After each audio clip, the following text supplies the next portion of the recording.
Hello everyone, welcome to this channel. Today going to learn about the creation of an empire, Mughal dynasty. So Mughal dynasty कैसे बनी इसके बारे में हम पढ़ने वाले हैं. सो ruling a large territory like Indian subcontinent is not an easy task. We are having the diversity of culture, diversity of languages. So Indian subcontinent क्या होता है? पहली बात तो इंडियन सबकॉन्टिनेंट होता है कि एक इंडिया जो है, आज का जो इंडिया हम देख रहे हैं तो छोटा सा इंडिया है. उस टाइम पे जो इंडियन सब कॉन्टिनेंट था उसके अंदर पाकिस्तान, अफगानिस्तान, नेपाल, भूटान, इवन द बांग्लादेश, ये सब कंट्रीज आती थी.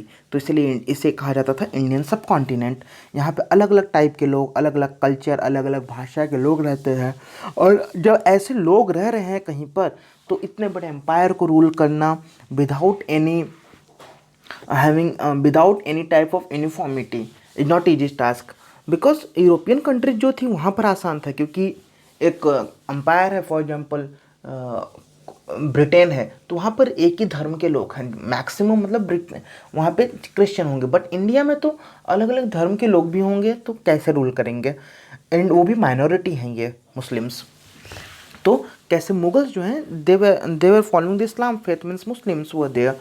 सो उन्होंने क्या सिस्टम बनाया, उन्होंने कैसे इतने बड़े एम्पायर को बनाया और कैसे रूल किया. From the latter half the 16th century they expanded their kingdom from Agra Delhi to 17th century they control nearly all the continent. 17th century तक तो वो एक समय ऐसा आया कि उन्होंने ऑलमोस्ट ऑल ओवर इंडिया उन्होंने कवर कर लिया था. उनका जो सिस्टम ऑफ गवर्नेंस था और जो एडमिनिस्ट्रेटिव सिस्टम था वो बहुत ही एडवांस हुआ करता था. सो जब उसके उनके बाद जो रूलर्स आए, उन्होंने कैसे उनके सिस्टम को अपनाया. आज हम जो रेड फोर्ट देखते हैं वो रेड फोर्ट भी मुगल्स ने ही बनवाया था. Who were the Mughals? Mughals were the descendants of the two great lineages rulers from the mother side. वो लोग अपनी मदर की साइड से they belong to the Genghis Khan. Genghis Khan एक मंगोल ट्राइब हुआ करती थी. ये वही गेंगिस खान था. इतना बड़ा ये ट्राइबल लीडर था और इतना क्रूर हुआ करता था कि जहाँ भी जाता था वहाँ सर काट कर और सरों की माला बना देता था, पहाड़ बना देता था. तो गेंगिस खान, इनकी मदर के साइड से लोग वहाँ से आते थे और फादर के साइड से तिमूर से आते थे. तो that is the Turkey. However Mughals जो थे अपने गेंगिस खान के साइड से, मतलब जो मदर के साइड से उनके हैं, उनको उनका डिसेंडेंट कहलाना अच्छा नहीं लगता था, क्योंकि इंडियंस जो हैं इंडिया में गेंगिस खान से रिलेटेड बहुत ही ख़राब इमेज थी. कंपेयर टू द तिमूर थोड़ी सी लिबरल इमेज थी, थोड़ी सी, मतलब ऐसा नहीं कि बहुत ही अच्छा था, वो भी तो वैसा ही था, लेकिन थोड़ा सा अच्छा था. So it was also link with the Uzbeks, their Mongol competitors. Now on the other hand, Mughals proud of that Timurid ancestry. तो मुगल्स जो थे उनको अपनी जो तिमूर मतलब फादर के साइड से जो था वो अच्छा उनको लगता था कि अपने आप को तिमूरिद कहें. Not all, at least because their great ancestor had capture Delhi. Timur ने एक बार दिल्ली को भी कैप्चर किया था. It was in 1398. They celebrated their genealogy pictorially. मतलब वो लोग क्या करते थे, जैसे कि अब राजा बन गया तो एक राजा बना, दूसरा राजा बना, तो वो कैसे पिक्चर लेते थे वो अभी हम लोग देखेंगे. Mughal military campaigns. सो अगर जो पहला कोई मुगल बादशाह जो बना वो था बाबर. बाबर ने एक्चुअली इंडिया में ही attack the India around 3 to 4 times. And तब जाकर वो इब्राहिम लोदी को हराया फर्स्ट बैटल ऑफ पानीपत में, जहाँ पे बाबर ने इब्राहिम लोदी को हरा दिया और वो दिल्ली को जीत लेता है. अगर हम लोग बाबर की कहानी सुने तो बाबर का जो जन्म हुआ था वो अराउंड जो मिडल ईस्ट कंट्रीज हैं वहीं पर हुआ था. फरगना का वो राजा बनता है जब वो 12 साल का था 1494 में. उसके बाद उसके जो अंकल थे उन लोगों ने उसको भगा दिया वहाँ से, लेकिन वहाँ से भाग गया. फिर वो काबुल गया. उसने 1504 में काबुल को कैप्चर किया. फिर उसने 1526 में दिल्ली को इंडिया में अटैक किया और उन्हें पानीपत का वॉर उसने लड़ा और वहाँ पे जीत गया. बाबर ने इब्राहिम लोदी को हरा दिया था. सो ये कहानी है बाबर की. मतलब पहला वो और बिलोंग करता है मंगोल ट्राइब से, मंगोल और Uzbek. So now study it carefully and so here नीचे भी एक आपको चार्ट मिलेगा, इससे पहले पढ़ते हैं। सो हम लोग इसके आगे जो लेसन्स होंगे वहाँ पे ये भी पढ़ेंगे कि मुगल्स का अहोम के साथ क्या रिलेशन था, सिख के साथ, राजपूत के साथ क्या रिलेशन था। ये सब हम लोग आगे वाले लेसन्स में पढ़ेंगे। कैसे अकबर ने अपने आप को एक अच्छा रूलर बनाने की कोशिश की, कैसे उसने इतना बड़ा एम्पायर बनाया इन अ कंट्री लाइक इंडिया, जहाँ पर इतने अलग अलग धर्म के लोग रहते हैं। Mughal emperor, Mughal emperors major campaigns and events. So Babur, if we talk about the Babur in 1526 he defeated the Ibrahim Lodin first battle of Panipat, and 1526 वो उसने बैटल ऑफ खानवा लड़ा जिसमें राणा सांगा को हराया, एंड 1528 उसने बैटल ऑफ चंदेरी लड़ा जिसमें उसने कुछ राजपूत रूलर्स को हरा दिया था। देन 1530 में इसकी डेथ हो जाती है, एंड देन हुमायूं आता है, इसका लड़का था। हुमायूं 1530 से 1540 तक रूल करता है, एंड क्योंकि जब बाबर मर जाता है तो क्या करता है, अपना अम्पायर को अपने सारे उसके जो 4 लड़के थे उनके में बांट देता है। तो जब उनके सब में बांट देता है तो उन लोग लड़ाई करते रहते हैं, और इसी की वजह से इस बाबर जो है ये हुमायूं जो है, हुमायूं को एक अफ़गानी रूलर था शेर खान, जिसको शेरशाह सूरी भी कहा जाता है, उसने हराया था इसको चौसा में और कन्नौज में। चौसा का युद्ध 1539 में और कन्नौज का युद्ध 1540 में। वहाँ पे मतलब शेरशाह सूरी ने बाबर को हराया, और बाबर यहाँ से भाग कर गया, चला गया ईरान सफ़ाविद रूलर के पास वहाँ पर।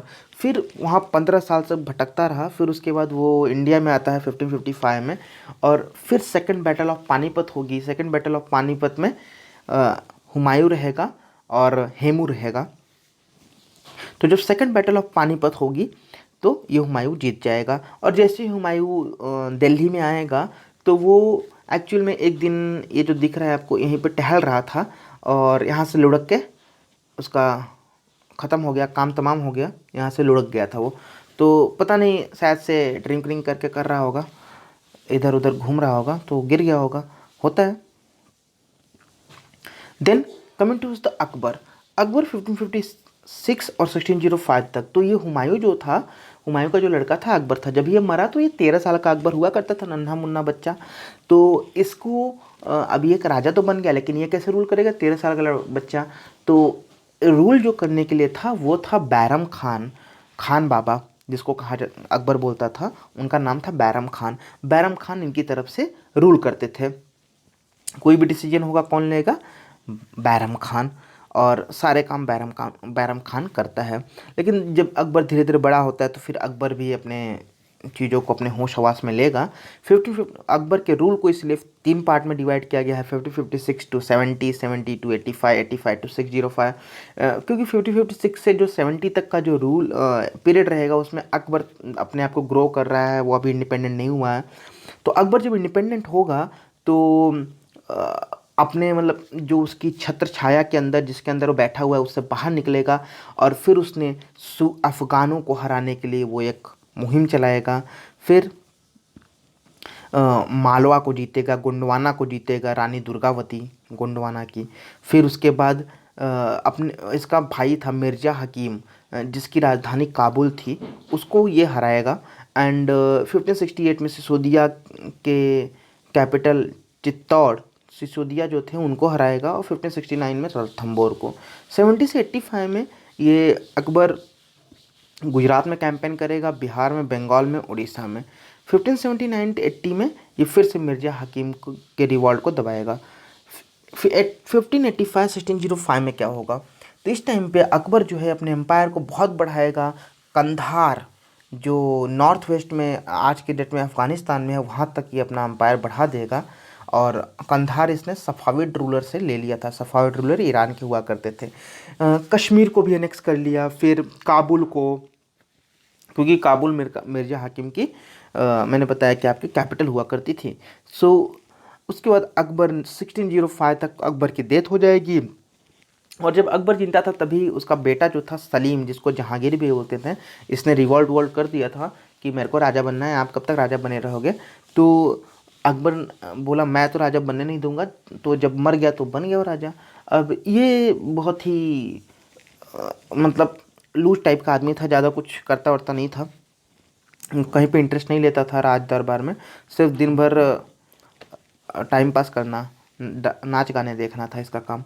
Military campaigns were started by Akbar continued, जो मिलिट्री कैंपेन इसने स्टार्ट किया था अकबर ने वो तो कंटिन्यू किया गया। सिसोदिया रूलर ऑफ मेवार अमर सिंह, तो इस टाइम पे जो महाराणा प्रताप थे उनके जो डिसेंडेंट्स थे अमर सिंह, ये मुग़ल सर्विस को एक्सेप्ट करते हैं और कहते हैं मैं आऊँगा, मैं हम कभी भी सजदा नहीं करूँगा, लेकिन जाते थे। तो फिर उसके बाद कैंपेन हुए सिख के अगेंस्ट, अहोम अहमदनगर के अगेंस्ट कैंपेन होंगे।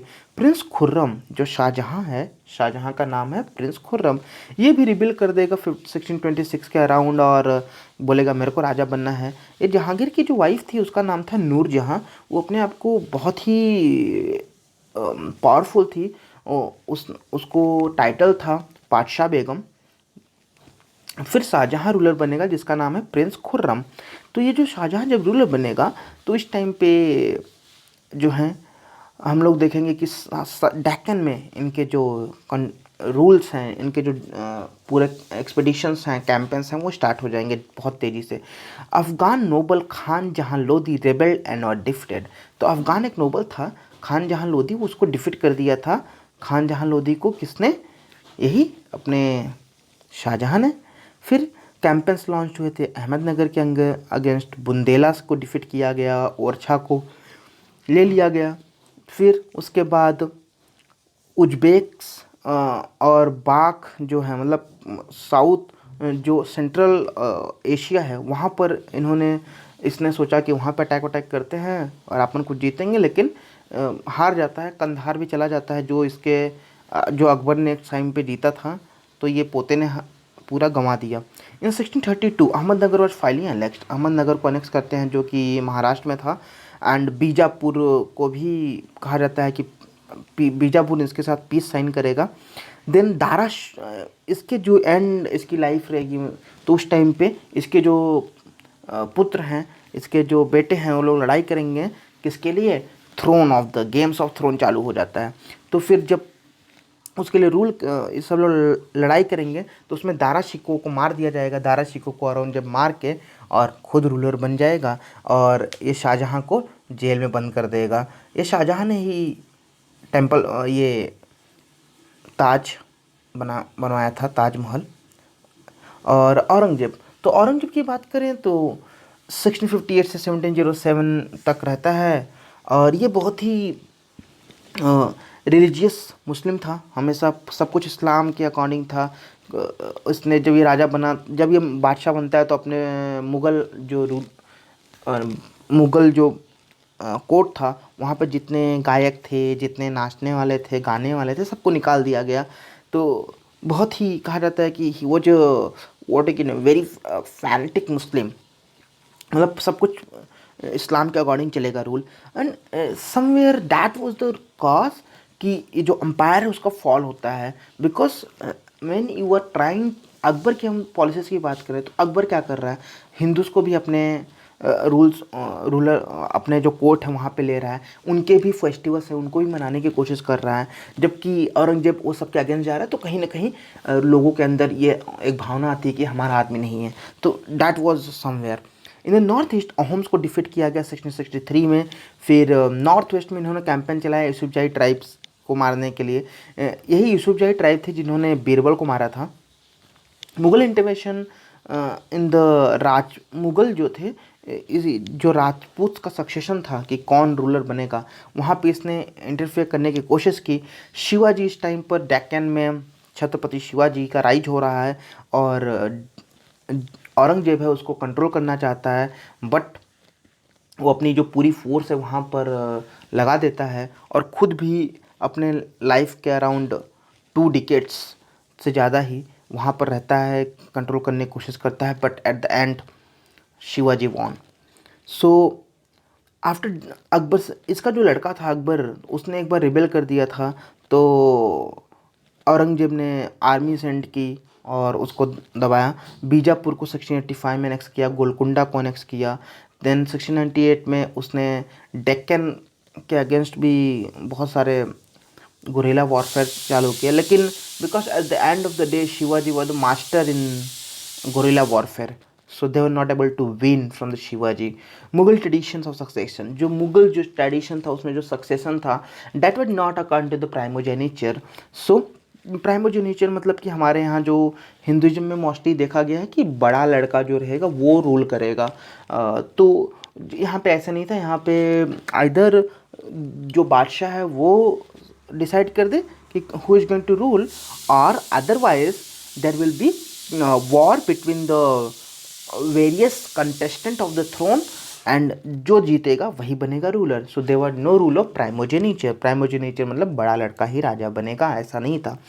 इनके जो जहांगीर था, सो जहांगीर की जो मदर थी वो थी Kachhwaha princess Rajput ruler of Amber, and Shah Jahan जो थी वो राठौर प्रिंसेस थी मारवाड़ से, that is the Jodhpur. Mughal relation with the other ruler. अब मुगल्स का रिलेशंस कैसा रहेगा, तो अगर हम लोग बात करें कि अकबर के टाइम पर तो रिलेशन जो है वो अच्छे होंगे, बट आगे जाएंगे तो हम लोग देखेंगे कैसे रिलेशंस ख़राब होंगे, and that was somewhere important reasons for the fall of the Mughal Empire. So the Mughals will campaign constantly against the rulers. जो उनके बात नहीं मानेगा वो लोग उनके खिलाफ मुगल्स हमेशा कैंपेन चलाएंगे। बट एट द एंड हमने देखा कि कैसे जब ये मुगल्स स्ट्रांग होंगे तो बहुत सारे जो रूलर्स हैं वो इनके साइड आ जाएंगे। जैसे राजपूत पहले तो इनके साथ बोल रहे थे कि हमारा कुछ अलग धर्म है और ये हमारे नहीं है, बट बाद में इनके साथ रिलेशन बनाना चाहेंगे because they become very important, they become very strong power. Shishodhya Rajputs refused to accept the Mughal authority for a long time. Once defeated, however, they were honorably treated. एक और था अकबर का कि जब डिफीट करता था तो उसके बाद भी उनको वो इज्जत दी जाती थी, उनको पूरा अपना लैंड दिया जाता था, उनको जितना भी जीता गया सब कुछ दे दिया जाता था। तो कहीं ना कहीं ह्यूमिलिएशन नहीं फील होता था। कहीं यही कारण था कि औरंगजेब हार गया कि उसने शिवाजी को इंसल्ट कर दिया, शिवाजी का इंसल्ट कर दिया अपने दरबार में बुला के। जबकि अकबर क्या कर रहा था, जो राजपूत रूलर्स हैं उनको लाकर उनको हरा कर भी उनको अपने बराबर का स्थान दे रहा है। क्यों?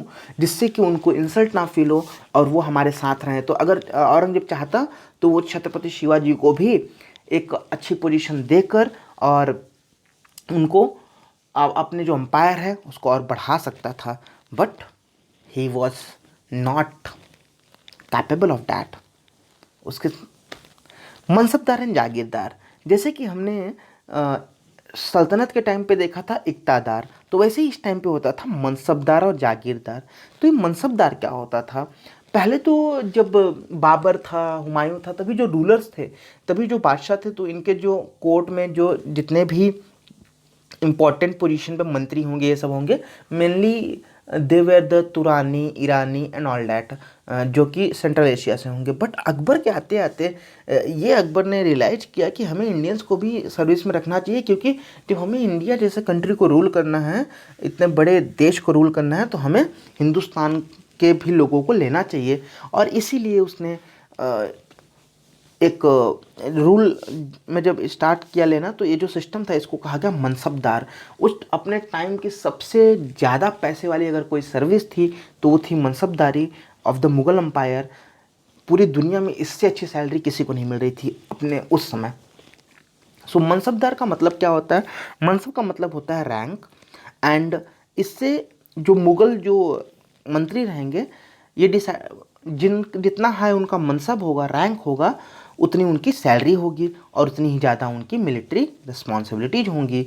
तो रैंक और जो सैलरी है वो डिटरमाइंड बाय द जात। तो जो मनसब है वहाँ पे एक होता था जात और सवार। जात क्या डिसाइड कर रहा है? जाट डिसाइड कर रहा है कि उनका रैंक क्या होगा, उनकी सैलरी कितनी होगी। बट सवार क्या डिसाइड करेगा कि वो कितने घुड़सवार रखेंगे और कितने सैनिक रखेंगे।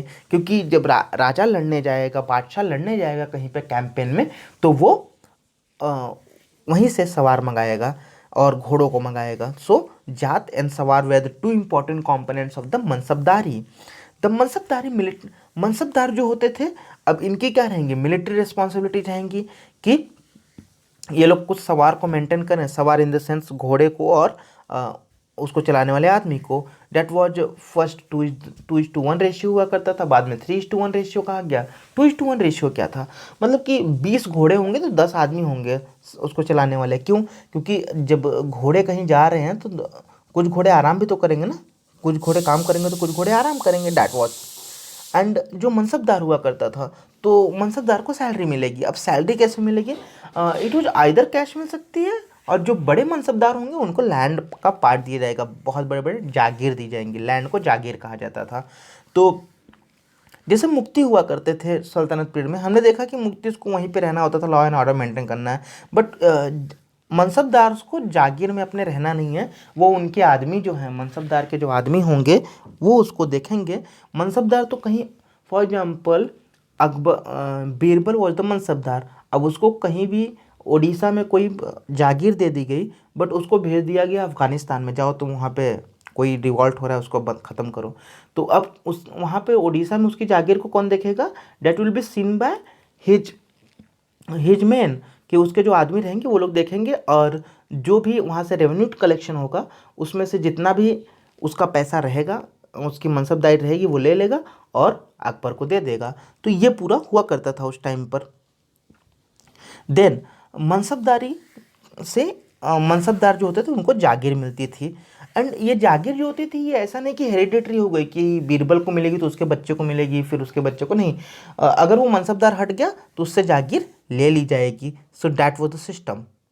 नाउ अकबर के टाइम पर मनसबदार जो होते थे, मनसबदार के जो उनकी रैंक होती थी, उनको कितना पेमेंट देना है, वो बहुत ही अच्छे से मेंटेन किया जाता था। बट औरंगजेब के टाइम पर क्योंकि मनसबदार इतने ज़्यादा हो गए थे कि सबको जागीर मिलना मुश्किल था, तो इसीलिए जब किसी मनसबदार को जागीर मिल गई तो सोचता था कितना ज़्यादा से ज़्यादा पैसा लूट लूँ, पब्लिक पे टैक्स लगा कर कितना ज़्यादा ज़्यादा पैसा ले लूँ। इससे क्या होगा कि लोगों में उसके खिलाफ असंतोष बढ़ेगा, लोग उसके खिलाफ रिवॉल्ट करेंगे। एंड कहीं ना कहीं ये भी रीजन था कि लोगों ने मुग़ल एम्पायर के खिलाफ रिवॉल्ट किया, और क्योंकि जब किसान परेशान होंगे तो महंगाई भी आएगी, तो ये सब चल रहा था।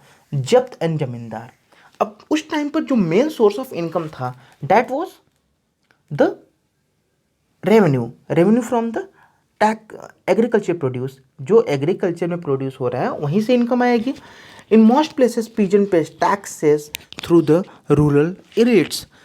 अब ये टैक्स कलेक्ट कौन करता था? ये tax was collected by the chaudhary, और जो लोकल लेवल पे जमींदार होंगे, they are going to collect this type of taxes. Then Akbar से रेवेन्यू मिनिस्टर टोडरमल। जो अकबर के टाइम पर क्या हुआ, अकबर चाहता था कि ये जो हमारा रेवेन्यू आ रहा है इसको हम लोग फिक्स करें, थोड़ा सा हमें पता चले कि बजट को कैसे रखा जाए, मेंटेन किया जाए। तो उसका एक मिनिस्टर हुआ करता था, रेवेन्यू मिनिस्टर टोडरमल, जो कि शेरशाह सूरी के टाइम पर भी था। तो इसने एक सर्वे लिया क्रॉप का, किया कि अगले 10 सालों में इस पर्टिकुलर एरिया में या इस पर्टिकुलर 1 एकड़ में कितना प्रोड्यूस होता है। तो on the basis of that उसने प्रेडिक्ट किया कि इतना लैंड पे इतना ग्रेन प्रोड्यूस होगा और इस पे इतना टैक्स लग सकता है। तो ऐसे रेवेन्यू सर्कल बनाए गए, और ये जो सिस्टम था इसको जब्त कहा गया। जब्त की जो रेवेन्यू सर्कल्स होंगे वहाँ पे पर्टिकुलर टाइप का पर्टिकुलर रेवेन्यू आएगा, इसको जब्त कहा गया। सो जो एरिया मुगल्स के अंडर थे उसको तो किया गया, और वहाँ पर तो केयरफुल अकाउंट भी रखे गए। बट जो कि बहुत दूर दूर है, फॉर एग्जांपल जो गुजरात, बंगाल और कहीं महाराष्ट्र में है, उनको कैसे ये सब किया जाएगा? तो वहाँ पर जो जमींदार होंगे उनको राइट्स दिए जाते थे कि आप रेवेन्यू कलेक्ट करो, या जागीरदार होते थे तो ये सब लोग ये सब काम किया करते थे। नाउ समटाइम्स क्या होता था कि जमींदार और जो किसान हैं दोनों मिलकर मुगल्स अथॉरिटी के खिलाफ रिवॉल्ट कर देते थे। क्यों रिवॉल्ट करते थे? क्योंकि जमींदार चाहता है कि मैं अपने आप को फ्री कर जाऊं, और पीजन को लगता है कि जो हमारे ऊपर जो रेवेन्यू लग रहा है वो मुगल लगा रहा है। अब अकबर के टाइम पर अकबर का एक कोटियर कल्टियर था, और उसका फ्रेंड था जिसका नाम था अबुल फजल। पढ़ा लिखा था, क्योंकि अकबर तो पढ़ा लिखा नहीं था। अकबर इसे इसीलिए देखिए कि अकबर पढ़ा लिखा नहीं था, बट उसके जो मंत्री थे वो पढ़े लिखे थे। तो ये भी अकबर की एक थी कि ये राजा का बेटा होकर पढ़ नहीं पाया, पढ़ा ही नहीं उसने। उसका जो एक कटिया था अबुल फजल, बहुत ही स्कॉलर हुआ करता था अपने टाइम का। तो उसने बुक्स लिखी थी। अकबर ने बोला भाई हमारे हमारे ऊपर बुक लिखो। तो उसने बोला चलो महाराज लिख देता हूँ आपके ऊपर बादशाह। तो अब क्या लिखेगा, तो उसने 3 वॉल्यूम लिखी, मतलब 1 बुक 2 बुक 3 बुक, अकबरनामा जिसको कहा जाता है। तो अकबरनामा में जो पहली बुक है, पहला वॉल्यूम है वो उसके एंसेस्टर से है कि उसके एंसेस्टर कौन कौन थे अकबर के। सेकंड जो वॉल्यूम है उसमें अकबर के टाइम पर क्या क्या हो रहा था। थर्ड वॉल्यूम में जिसका नाम है आईने अकबरी, उसमें दिया गया है कि अकबर के टाइम का एडमिनिस्ट्रेशन क्या था, रेवेन्यू क्या थी, उसका एम्पायर कितना फैला हुआ था, उसमें कितने प्रोविंसेस थे एंड ऑल अबाउट दैट, वो आईने अकबरी में है। So Ain-e Akbari were written by the Abul Faizal. Closer look at the Akbar policies. So the broad feature of the administration were laid down by the Akbar and were elaborately discussed by Abul Fazl. जो आईने अकबरी जो book थी उसमें जितने भी administration थे वो सब वहाँ पे डिस्कस किए गए थे। कि जो हमने अभी देखा ना कि जब्त सिस्टम था या उनकी जो पॉलिसीज हुआ करती थी, मनसबदारी क्या थी, तो वो सब आईने अकबरी से ही आ रही है। Abul Fazl explain the empire was divided into the provinces.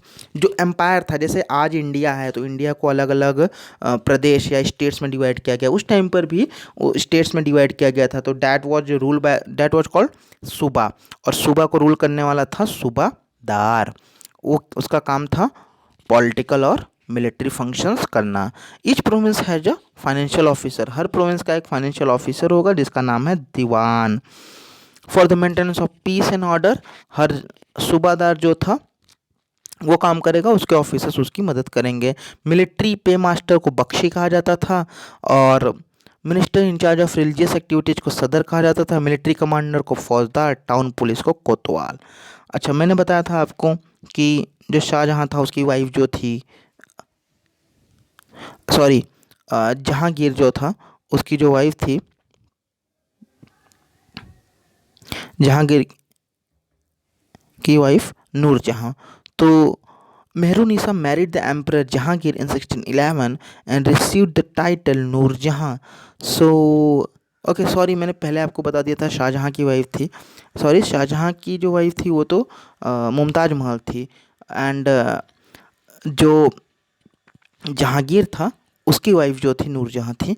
तो जहांगीर ने मेहरुनिसा से शादी की थी, उसका नाम था नूरजहाँ। एंड वो मोनार को बहुत हेल्प करती थी उसके काम में। तो उसने उसको टाइटल दिया था, जहांगीर ने अपने वाइफ को टाइटल दिया था डैट वाज द नूरजहाँ। और ये उसके सील हैं, तो ये सब हैं। Now Akbar's nobles commanded large army and had access to large amounts of revenue. While they were loyal to the empire, functioned efficiently. But the end of 17th century, nobles built independent networks of their own. Their loyalty to empire weakened. अब ये जो empire क्यों चल रहा है, क्योंकि अकबर हर जगह जा रहा है क्या? नहीं, उसके जो नोबल्स हैं, जो उसने मंत्रियों को रखा है, कर्टियर को, वही लोग जा रहे हैं हर जगह। तो वही लोग जब अराउंड द 17th सेंचुरी और 18th सेंचुरी हम देखेंगे कि वो कैसे उनका मुगल्स अथॉरिटी है उससे उनका एक हम लोग देखेंगे कि वो उससे कट जाएंगे, वो दूर चले जाएंगे। तो ये क्यों होगा? Now while Akbar was at Fatehpur Sikri during 1570, he started discussion on religious with the ulama, brahmanas. Akbar थोड़ा सा लिबरल था अपने, अकबर जो था वो अपने व्यू में बहुत लिबरल हुआ करता था। तो इसलिए वो उसने एक बिल्डिंग बनवाई थी जिसको इबादत खाना कहा जाता था, जहाँ पे सब डिस्कशन होते थे, सारे धर्म के लोग आएंगे और वो लोग डिस्कशन करेंगे कि बताओ तुम्हारे भगवान के बारे में क्या है, तुम्हारे भगवान के बारे में, ऑल दिस। तो अकबर को उसने उससे पता लगाया कि जो रिलीजियस स्कॉलर हैं वो जो इतना दुनिया भर की चीज़ें बताते हैं, वो तो लग रहा है उसको लग रहा है कि वो लोग तो एक बहुत ही किसी धर्म के लिए सब कुछ बता रहे हैं, जो कि सच कुछ नहीं है। तो उसको एक आइडिया आया कि सुलही कुल मतलब कि यूनिवर्सल पीस इस्टेब्लिश की जाए। इसका मतलब ये नहीं था कि किसी को डिस्क्रिमिनेट किया जाए, बट इसका मतलब था कि सभी को साथ में मिलकर रहना चाहिए। वो क्यों इस्टेब्लिश करना चाहता है सुलही कुल? जबकि वो इस्लामिस्ट है। तो क्योंकि वो अपने एम्पायर को बढ़ाना चाहता है, और अगर एम्पायर को आपको बढ़ाना है तो आपको रिलीजन को थोड़ा सा पीछे रखना होगा, तभी आप आगे जा सकते हो। Abul Fazl help Akbar in framing his vision of governance around sulh kul. उसमें उसका हेल्प किसने किया? अबुल फजल ने। And this principle of governance was follow by Jahangir, और शाहजहां ने भी उसको फॉलो किया था। The Mughal empire in the 17th century and after. तो administrative and the military efficiency of the Mughal Empire led to great economic and commercial prosperity।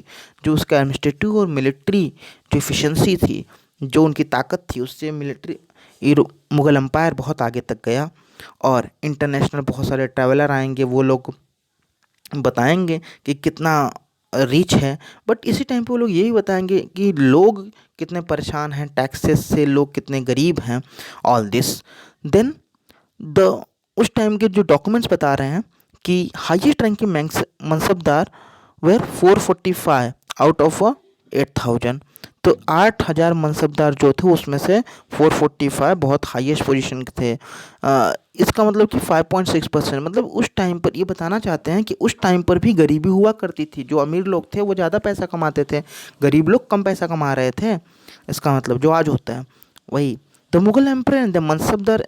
अब ये लोग पैसा कहाँ खर्च करते होंगे मनसबदार? क्योंकि अच्छी लाइफ जिएंगे ना, जो अमीर है वो तो अच्छी लाइफ जिएगा ही, और अच्छे अच्छे शौक होंगे इनके, तो वो शौक पालने के लिए वो सब काम पैसे जाते थे। द पुअरेस्ट जो थे वो तो उनको तो खाने के लाले पड़े थे। तो मतलब नॉर्मली जो आज भी हो रहा है हम देख रहे हैं।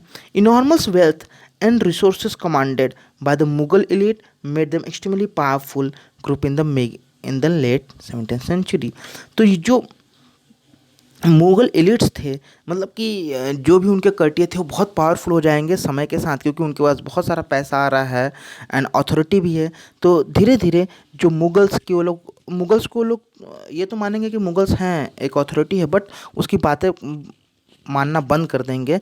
और फिर जो कर्टियर हैं, जो कोर्ट में लोग हैं, वो लोग अपने अपने नए नए प्रोविंसेस फाउंड करेंगे, नए नए स्टेट्स फाउंड करेंगे, जैसे कि हैदराबाद, अवध, ये सब। ऑल्दो दे कंटिन्यू टू, ऐसा नहीं कि जब अशरफ जाह ने हैदराबाद फाउंड किया तो उसने बोला कि मैं मुगल्स की बात नहीं मानूंगा, नहीं मानेगा, बट वो अपना अम्पायर वहाँ चला रहा है, और मुगल्स के पास इतनी पावर नहीं है कि वहाँ जाके बोल पाए, क्योंकि उस टाइम पर मुगल अम्पायर बहुत ही कमज़ोर हो गया है। So that was about all this. इसके बारे में और हम लोग आगे पढ़ेंगे। ना क्वींस एंड किंग्स, इस टाइम पे पूरे वर्ल्ड में क्या हो रहा है? तो इस टाइम पे इंग्लैंड में देखें तो क्वीन एलिजाबेथ का रूल है, जो कि टूडर डायनेस्टी की है। She was the last ruler of the Tudor dynasty, and वहाँ पर अभी भी स्ट्रगल चल रहा है। तो ये सब चीज़ें वहाँ पे हो रही हैं। ईरान में सफाविद रूलर्स हैं एंड ऑल डैट। चलिए बात करते हैं मैं द फॉलोइंग की। मनसब का मतलब रैंक हुआ करता था। मंगोल उज्बेक से थे। सिसोदिया राजपूत मेवाड़, राठौड़ राजपूत मारवाड़, नूरजहाँ ये बाबर की जगह जहांगीर रहेगा, subedar governor. Then fill in the blanks. Capital of Mirza Hakim was the Akbar साहब बदर, उसका कैपिटल था काबुल। 5 डिक्कन सल्तनत वेर बरार, खानदेश, अहमदनगर, गोलकुंडा और Bijapur. Zat determine this rank and salary. Sawar number of horses. Abul Fazl का जो फ्रेंड था अबुल फजल अकबर का जो फ्रेंड और काउंसलर था, उसने आइडिया ऑफ सुलही कुल, सो डैट ये यहाँ पे एडमिनिस्ट्रेशन ही सुलही कुल है वो, so that he could govern a society compose of many religious and caste. So I hope you have like this lecture. If you like this lecture, please share this. Thank you for watching this video.